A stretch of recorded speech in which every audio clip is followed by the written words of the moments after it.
नमस्कार दोस्तों, मैं आपकी दोस्त प्रिया आपके ही चैनल DIY थिंग्स विद प्रिया में आपका स्वागत करती हूँ।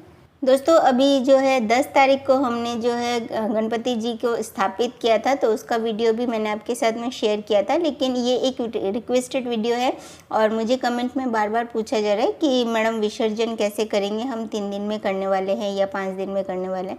तो सबसे पहले तो आप जिस तरह से भी पूजा करते हैं, रेगुलर जैसे पूजा करते हैं अपने गणपति जी का, तो उसी तरह से जगह को अच्छे से साफ़ कर लीजिए। उसके बाद अगर आपके पास अगर गुड़हल के फूल है तो अच्छी बात है, तो गुड़हल का फूल और बेलपत्र जो है वो आप जो है घट पे चढ़ाइए, रिद्धि सिद्धि माता उनको चढ़ाइए, फिर गणपति जी को चढ़ाइए। और अगर आपने छोटे जो ये गणपति जी को अगर स्थापित किया है तो उनको भी चढ़ाइए, पान चढ़ाइए। और पान जैसे हम लोग बदलते रोज़ तो नहीं रहते हैं, लेकिन लास्ट वाले दिन का मैं बता रही हूँ, इसलिए मैंने यहाँ पर न्यू पान भी आपके सामने रखा है। तो पान को जो आप सुपारी अंदर रख के और जो लौंग से बंद करके आप जो है उसके बाद चढ़ा सकते हैं। तो सारे नियम जो है वो सेम रहेंगे। पूजा आप जिस तरह से भी करते हैं वो सेम तरीके से करने के बाद में उनको पुष्प चढ़ाइए, उनको भोग चढ़ाइए, जल दीजिए, तिलक कीजिए, आरती कीजिए। अपने गजानन जी के लिए जो है आप ओम गंग गणपते नमः का जाप करते हुए 21 दुर्वा का गाठ जैसे हमने जैसे स्थापित के समय दिया था, उनको उनके सामने रखा था, उसी तरह से जो है आज भी रखना पड़ेगा।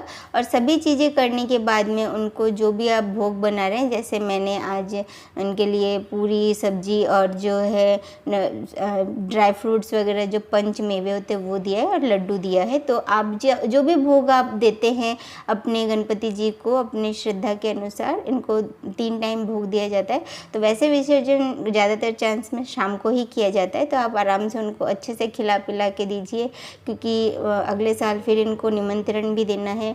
और आपकी जो भी मनोकामना है इनके जो है कान में आपको बोलना है, वो भी मैं आपको बताऊँगी, जो भी विधि है उसका विसर्जन का। पहले इनको बहुत अच्छी तरह से आप जो है इनको जिस तरह से रेगुलर पूजा करते हैं वो पहले अच्छे से आप इनको जो कीजिए। करने के बाद जो है इनकी आरती कीजिए, और जो भी आप गणपति जी की आरती गाते हैं वो गा सकते हैं। नहीं तो आप जो है कोई भजन अगर सुनना चाहते हैं तो वो भी जो है बजा सकते हैं। और आरती ज़रूर से कीजिए, और इनको जो है कपूर का जो होता है आरती वो भी दिखाइए। इस तरह से जो है सब इनको बहुत अच्छी तरह से पहले तो इनका जो रेगुलर पूजा है वो आप कीजिए। करने के बाद में जो है विसर्जन की विधि किस तरह से करनी है, तो उसके लिए जैसे हमारे घर पे कोई अगर मेहमान आता है तो हम उनके जाते समय उनके लिए एक पोटली बनाते हैं।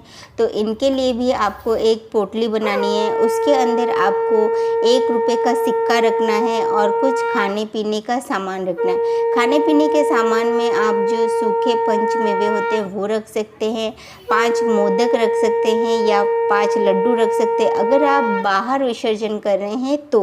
लेकिन अगर आप घर पे ही मेरी तरह विसर्जन कर रहे हैं तो आप इतना सारा खाना जो है नॉर्मल हम लोग किसी गमले में या बाल्टी में कर देते हैं, तो उसमें इतना सब नहीं दे सकते। तो उसके हिसाब से आप थोड़ा सा जो है कुछ भी पोटली बांधकर उनके साथ जो है बांध दीजिए। और बांधने के बाद में जो भी हमारे ये घट हो गया, कलश मतलब कलश है या मूर्ति है या दिया है, अखंड ज्योत या रिद्धि सिद्धि, या आपने एक और छोटे गणपति जी अगर मतलब विराजित किए होंगे तो उनको भी जो है अपनी जगह से हल्का सा आगे की ओर खिसका दीजिए। सभी चीज़ों को हिला दीजिए जगह से, यानी कि मतलब वो अपनी जगह से हिल रहे हैं, इस तरह से उनको थोड़ा सा हिला दीजिए। हिलाने के बाद में आप एक और नया जो है चौकी साइड में रखिए।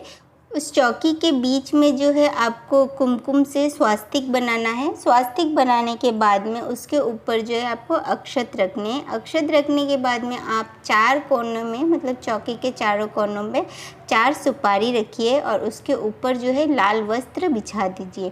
लाल वस्त्र बिछाने के बाद में जो है उसी के उस कपड़े के ऊपर, लाल वस्त्र के ऊपर जो है आपको जो है पुष्प जो होते हैं, जैसे गेंदे के जो पुष्प है उसको थोड़ा तोड़ लीजिएगा, या गुलाब की पंखुड़ियाँ हो तो भी चलेगी। जो भी पुष्प हो उसको हल्का सा जो है पुष्प की वर्षा कर दीजिए वहाँ पर। करने के बाद में जो हमारे गणपति जी है, अगर आपने घर के बाहर भी लेकर जा रहे हैं तो वो चौकी या पाटा वहाँ रख सकते हैं और वहाँ पर जो है अपने गणपति जी को वहाँ लेकर जाइए। अगर आप जैसे काफ़ी लोग जो होते हैं डीजे बजा देते हैं, तो उस समय आरती भी करते हैं, क्योंकि घर से बाहर हमने उनको जो है बाहर निकाल लिया है गणपति जी को। तो उस समय जो है आप अपने जब भी बाहर निकाल रहे हैं और अगर आप घर पे भी कर रहे हैं तो घर के अंदर तो डीजे वीजे इतना नहीं होता है, तो आप जो है उनका जयकारा लगाइए, गणपति जी का जो है जयकारा लगाइए। ओम गणपति बप्पा मोरया, इस तरह का जो भी आप भी बोलते हैं वो बोलिए और अगले वर्ष फिर से आना, उनको वापस निमंत्रण दीजिए। उनके कान में आपके जो भी विश है, मतलब आप जो भी उनसे कुछ मांगना चाहते हैं तो वो उनके कान में आप बता सकते हैं। अगर आप चाहे तो किसी पर्ची पे अपना जो विश है वो लिखकर भी, लाल पेन से लिखिएगा, लाल पेन से लिखकर जो है उनके साथ में दे सकते हैं। तो आपकी जो वो विश होगी वो जो है अगले साल तक ज़रूर से पूरी हो जाती है, ज़्यादातर चांस में, अगर वो पूरी होने वाली चीज़ होगी तो ये सब चीज़ें आप करके उनको फिर से उस पाटे पे बिठा कर जो है एक बार फिर से आरती कर दीजिए।